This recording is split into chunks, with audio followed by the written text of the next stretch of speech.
जय माता दी। गुप्त नवरात्रि के 5वें दिन माँ छिन्नमस्ता की पूजा की जाती है।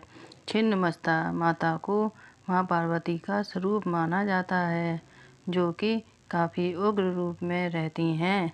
छिन्नमस्ता माता के एक हाथ में स्वयं का कटा हुआ सिर रखा होता है।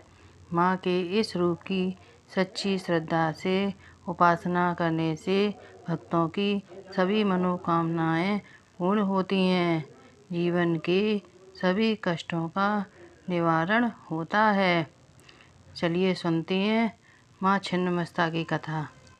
पौराणिक कथा के अनुसार प्राचीन काल में छोटा नागपुर में रज नामक एक राजा थे। राजा की पत्नी का नाम रूपमा था। इन्हीं दोनों के नाम से इस स्थान का नाम रजरूपमा पड़ा, जो बाद में रजरप्पा हो गया। कथा के अनुसार एक बार पूर्णिमा की रात में शिकार की खोज में राजा दामोदर और भैरवी नदी के संगम स्थल पर पहुँचे। रात्रि विश्राम के दौरान राजा ने स्वप्न में लाल वस्त्र धारण किए तेज मुखमंडल वाली एक कन्या देखी। उसने राजा से कहा, हे राजन, इस आयु में संतान न होने से तेरा जीवन सूना लग रहा है। मेरी आज्ञा मानोगे तो रानी की गोद भर जाएगी। राजा की आंखें खुली तो वे इधर उधर भटकने लगे। इस बीच उनकी आंखें स्वप्न में दिखी कन्या से जा मिली। वह कन्या जल के भीतर से राजा के सामने प्रकट हुई। उसका रूप अलौकिक था। यह देख राजा भयभीत हो उठे।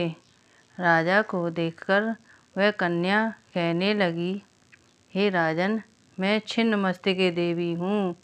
कलयुग के मनुष्य मुझे नहीं जान सके, जबकि मैं इस वन में प्राचीन काल से गुप्त रूप से निवास कर रही हूँ। मैं तुम्हें वरदान देती हूँ। मैं आज से ठीक 9वें महीने तुम्हें पुत्र की प्राप्ति होगी। देवी बोली, हे राजन, मिलन स्थल के समीप तुम्हें मेरा एक मंदिर दिखाई देगा। इस मंदिर के अंदर शिलाखंड पर मेरी प्रतिमा अंकित दिखेगी। तुम सुबह मेरी पूजा करो। ऐसा कहकर छिन्नमस्तिके अंतर्ध्यान हो गईं।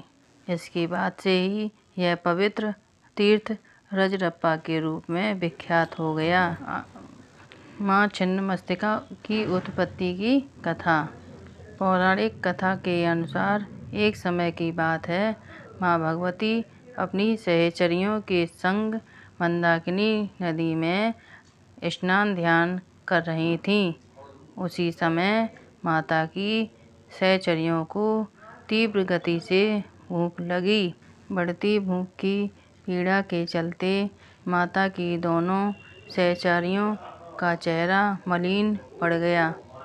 इस दौरान माता की सहचरियों ने उनसे भोजन की व्यवस्था करने की याचना की।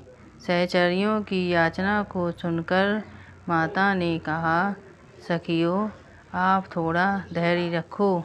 स्नान करने के पश्चात आपके भोजन की व्यवस्था की जाएगी। लेकिन तेज भूख लगने के चलते माता की दोनों सहचरियों ने पुनः उनसे तत्काल भोजन प्रबंध की याचना की। इस दौरान माँ भगवती ने तत्काल अपने खड्ग से अपना सिर काट लिया।